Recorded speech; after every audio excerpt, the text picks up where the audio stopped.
Hi everyone, hope you are doing good. Welcome to the next video on my YouTube channel. My name is Saurabh Bharti, Microsoft Dynamics 365 professional. This is the platform where I come and share my knowledge and experience with you all. So without further delay, let's start the today's topic. So today we are going to talk about a feature which we have in Microsoft Dynamics 365 which is called as product bundle. So we are going to talk about this, what exactly this product bundle is, how we can utilize, how we can configure this in our system, and how we can perform the transactions using this particular feature. So that's what is the today's topic. So if I move to the next slide to understand what exactly is this particular feature is. So let me just go to, yeah. So if I just, yeah, so not this one. Yeah. So, okay. So the product bundle, if you talk about the product bundle, so it product bundle enables any business to group the multiple products so that they can be priced together and sold together. So you would have an example of, like, let's say if you are selling a desktop, a computer desktop, and let's say a company wants to sell a computer desktop as a bundle of the products where they want to give it a monitor, a CPU, and let's say they want to give it a keyboard, and they want to have a mouse and all these things, and they want to bundle it all together and sell it to the customers. Now, a product bundle consists of a parent item, which is the main product which you are selling, and the multiple components which are forming that product as a bundle product. Now, order entry is quick and efficient, and because you just can add the whole bundle to a sales order just by adding a parent item, and rest of the components can be added automatically if you have configured the product as a bundle product. So, for example, let's say if I have a main product, I want to sell one quantity of that. I can configure the product component 1 and component 2, and now not necessary that when I'm selling a one quantity of a main product, then I can have the component 1 with the one quantity and the component 2 with the two quantity. So it depends on that how many quantities from the components we are going to use to form a one quantity of the main product. Now the main product in Dynamics 365 is configured as a bill of material, and we are going to talk about that, how you configure and how it can be used. Now if you remember, Microsoft has when they introduced the module, the revenue recognition, as part of that revenue recognition module, product bundle feature was introduced. So is this product bundle is different from the revenue recognition product bundle? So you can say yes, it is, because that now, as we all know, that the revenue recognition is getting deprecated and it is going to be replaced with the new module which we have, which is called as subscription billing. Now, also it is important that a lot of people are using the product bundle from the revenue recognition module. So if this module gets deprecated and if they are moving to the subscription billing, how they are going to migrate this, and is it going to be available for without the revenue recognition or not? So yes, it will be available. Now this new product bundle feature which we have it is independent of the revenue recognition. Irrespective of you are using revenue recognition or not, you can utilize this particular feature. But also Microsoft has provided the migration option as well. So if you are using a revenue recognition, and if there are existing products which are using this product bundle, then system will check that, and if it does, then the system creates a bad job that automatically upgrades the records of those products so that they will work with the product bundle feature without the revenue recognition. Likewise, if the system includes any uncancelled sales order that have lines that contains the revenue recognition bundle items, those sales order lines are also upgraded so that they will work with the product bundle feature. Okay, so which means when you enable this feature, this is not only going to enable your new feature which you can utilize, but if you are also using the revenue recognition module, and in that module if you are having such products which are already enabled with the product bundle, it is going to be upgraded with this new feature. So now let's move to the next. Are there some limitations? Yes, there are some limitations. So we are going to talk about the limitation and going to have the demo together. So let me switch to the different screen of Microsoft Dynamics 365, and let's talk about some limitations. So this is the Microsoft official learn page where all the informations are given. So if you look at the different limitations which Microsoft has provided for this particular feature, so the product bundle feature it is not supported for the commerce channel. So if you are using point of sale or the call center and other commerce capabilities, this particular feature cannot be used. Normally in that point of sale and other places, if we have such requirement, we use the concept called as kit. So I'm assuming that that is going to be continued and we are going to use the kit order for that.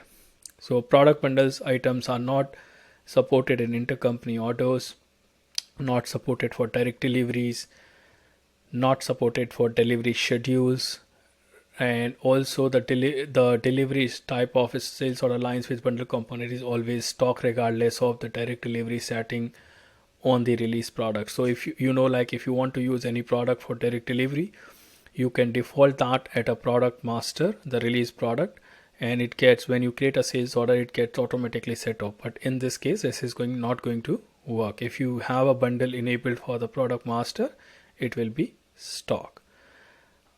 Unless you are using the preview product bundles in journal feature, you can reprint an invoice or sales order confirmation only if the related sales order that includes the product bundles order lines exist. So there is a new feature which is come where you can look out the different components, the product bundle components at a line level. Miscellaneous charges that are added to the parent line item are not allocated to the component item lines when the parent line is exploded. Okay, so these are certain limitations. So if you want to start using the product bundle feature, we need to keep in mind that if customer is having any requirement which is falling under these categories, so we need to prepare for that. We need to find out the workaround for that so that we can use this successfully. Now, before we move to any configuration or anything, the process, let's go to Dynamics screen and look out the different features which are available for this particular feature to enable in Dynamics 365. So if you go to the feature management, you have got these two features available, the product bundle, which is a main feature which you need to enable. And then you have recently a preview feature which is called as product bundles in the journal that needs to be enabled. Once that is done, what we can do is that we can have a release products created for this. So for this particular video, I have created a one main product and I have created two sub product for that. So what I will do, I'll just show you first the main product. So I have created the main product called as, let's say, the MP, and now how it understand that it is going to be the product bundle. So you enable the product bundle here and then you create the two sub products. So I have created two sub products, but then I can go to the engineering tab and create a active BAM. You need to make sure that it is approved and it is active. So I have added these two products as a sub component which I'm going to sell along with this main product. And I have the quantity here. So if you want to have more quantity of the component, you can define as per your requirement. Now, another thing which is important for us is to understand that and it is required when we are setting up the component, that we define the base sales price for each of the component. And why it is required, I'll show you when I'm creating a sales order, but it is required for deriving the sales price for these components when I am adding the main product, and when I explode that what is going to be the contribution or contribution to the revenue from these products overall, like what percentage. So here if you see, I have defined 20 for this, and I have defined the 60 for the other product as a base sales price. So if I go here, so I can see that I have defined 30, right? So now these two products has 20 and 30 for each quantity I am adding. Now what system is going to do, like if I in this main product, if I have these two products added one quantity, that means total of sales price, if I consider base price for these, is 20 plus 30 is 50. And now if I derive the percentage contribution of these two products individually, so 20 is the 40% of overall price, because 50 the 20 is 40% of 50, and 30 is the 60%. So if I am selling this particular product, main product, to my customer, and if I enter any price, then the first component will have 40% contribution in the revenue, and the second product will have 60% contribution in the revenue. Let's look at this with one example. So what I'm going to do is that I'm going to create one sales order and see that how it is going to derive this revenue, and also we will see that how we can add this main product in this. So I click on new. I will select a customer to whom I am selling this. I can enter the warehouse from where I'm selling this, and I can click on the OK. So I have my sales order here. Now I can enter a product which I have created, the main product, and I have added this. So if you see, I have one quantity and 200 is my price which I have added here. Now let me just complete this order and save it. And once I save this, what I'm going to have is that I'm going to have this, and after that I need to confirm this. So this is going to be exploded with the subcomponent. Now ideally what it should do is that 40%, the 200 out of 200 should be, which is $80, which should be going to the product 1, and 60%, which is the product 2, which is 120, should be going to the product 2. So we will see that is it going to divide in that proportion based on that contribution or not. So now I have this. What I need to do is that I will confirm now, and the moment I will confirm this sales order, it is going to be exploded. This main product is going to be exploded with my subcomponent it has. So if you see, it has done that. And now here on the type of the line, you can see that this is my main product with the hierarchy, and this is showing is that as a sign as a subcomponent which I have on this particular product. Now if you look at this, it has become the 0 quantity for the main product and 1 quantity based on my bill of material, what quantity I have defined. And now if you look at the unit price, though I have defined the 20 and 30 in the product master, but system has calculated based on the main product the revenue contribution. So it has given 80, because the 20 is the 40% of my overall revenue contribution, and this 120 is like 60% of 200. So it has automatically calculated the contribution of each of these subcomponent to the main product at whatever the price I am selling. And that is the reason it is important for us to define the base sales price when we are having the sub component created. If you don't define that, system is going to give you the error, and then it will ask you, it won't allow you to confirm the sales order if it doesn't find the base sales price in the product. Now I can just directly go ahead and post the invoice, and we will see that how it is going to impact our inventory and how I can look at the revenue and also the cost of goods sold for these things, these subcomponents which are posted here. So I'm just processing the invoice. So my invoice is posted.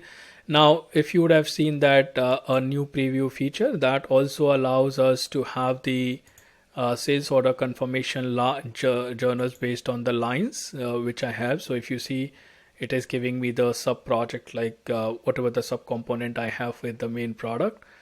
And also if I go back to my posted invoice, so I can click on the invoice here, and I can open this and I can look at that, like it has the lines which are sold in this particular one. So these are two lines with the revenue contribution. It is also telling me the margin percentage for these two products based on the COGS which I have it.